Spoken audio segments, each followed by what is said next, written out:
Hello, I'm Dr. Rasor. Welcome to the 5-Minute Thinker, where we spend just 5 minutes thinking about the deeper questions of life. Relativism. It is one of the predominant beliefs in American culture. It states that what is considered to be true, or even factual, is relative to the culture one lives in or the person himself. Relativism resists truth and facts. As such, it impedes good thinking. Let's see why.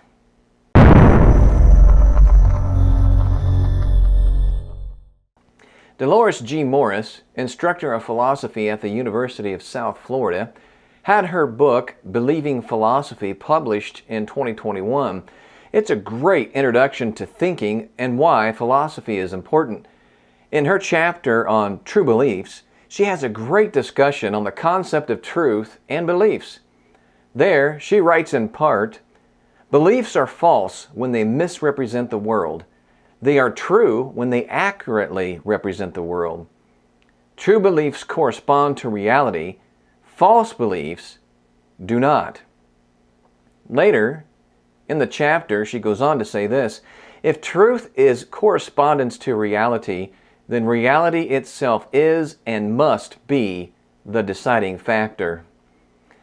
Although I think these statements are true and accurate, the problem is that most high school students, college students, and many others in our culture will reject these ideas outright.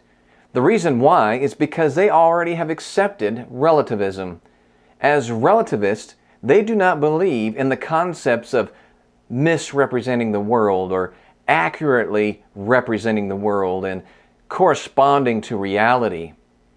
Students and many others today in our society do not believe reality exists. Even if some do, they do not think we can understand it or grasp it. They also do not believe that misrepresenting or representing the world is possible. The reason why is because the idea of a, quote, world existing apart from one's own subjective perception just does not exist. As the popular saying goes, perception is reality. A student of mine once wrote, "We all come from different backgrounds and have different beliefs. There are no right and wrong beliefs or faith." It's the same with morality. Another student of mine once stated, "I determine moral right from wrong based on my personal experiences and my own perception of things." As Friedrich Nietzsche, the modern philosopher, once said, "There are no facts, only interpretations." This is nothing short of what I call the resistance of relativism. In other words, relativism resists to accept the existence of objective truth and even facts.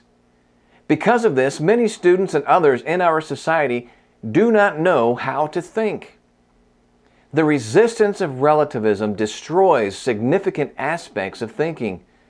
Very basically, thinking is the activity of one's mind and brain to reason about concepts and things in, of, and about the world, whether material or immaterial, abstract or concrete. If an objective world doesn't exist or cannot be grasped at all, and everything is just perception, then thinking has nothing to do with this world. If by chance we come to believe we are thinking about this world, this would be just a mere illusion, or we would never know it. Moreover, the resistance of relativism logically destroys another important aspect of thinking, namely science. Science is the study of and thinking about the natural world. It assumes that an objective world exists to think about. But if relativism is true, there's no objective world to study, which means science is impossible. There are numerous other aspects of thinking that the resistance of relativism destroys. But let's think for a moment on why relativism in any form is just plain bad thinking. First, relativism confuses the perception of reality with reality itself.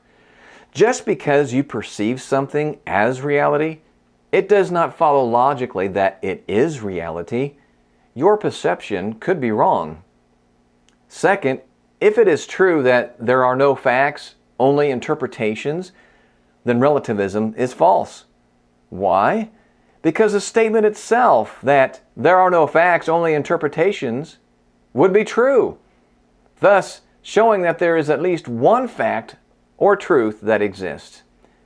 Notice how we use one of the thinking tools from episode 4 here, the law of non-contradiction. It is a fact that there are no facts, only interpretations is a contradiction, and therefore it cannot be true. We ought to resist the resistance of relativism. There is an objective reality. There are objective truths and facts that exist apart from our perception of them. This is just rational and logical.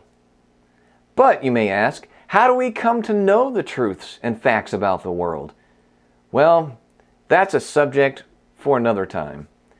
Until then, keep on thinking and resist the resistance of relativism.